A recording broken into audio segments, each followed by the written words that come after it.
कौन था बंधुओं जानते हो? जिसने सच्ची रामायण लिखकर श्री रामचंद्र को गाली दी और इस देश के सारे सच्चे सिद्धांतों को थोथा कहा। उसने 15 प्रश्न पूछे, ऐसे 15 प्रश्न जिन्हें आर्य समाज के किसी गुरुकुल का नन्हा सा बालक धज्जियां उड़ाकर फेंक दे, और ये कहते हैं आज तक इन 15 प्रश्नों का कोई उत्तर नहीं दे पाया।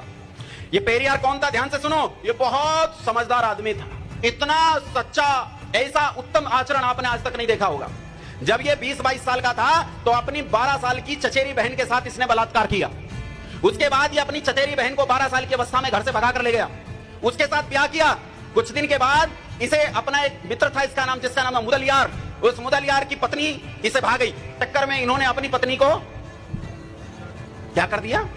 छोड़ना वोड़ना नहीं होता कम्युनिस्टों के यहां, सर तन से जुदा, तन सर से जुदा। और उसके बाद मुदलियार की पत्नी से इस व्यक्ति ने विवाह कर लिया, लेकिन इससे भी इसकी हवस शांत नहीं हुई। उसकी बेटी, जो इसकी बेटी बन गई थी, अब इसने उस स्त्री को भी रास्ते से हटा दिया, मुदलियार को भी रास्ते से हटा दिया, और अपने से 38 बरस छोटी कन्या के साथ 75 साल की आयु में हाथ में पेशाब की थैली लेकर विवाह किया।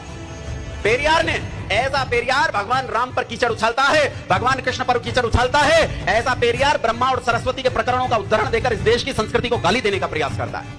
लेकिन आश्चर्य ये कि इस देश से कोई आवाज नहीं उठती।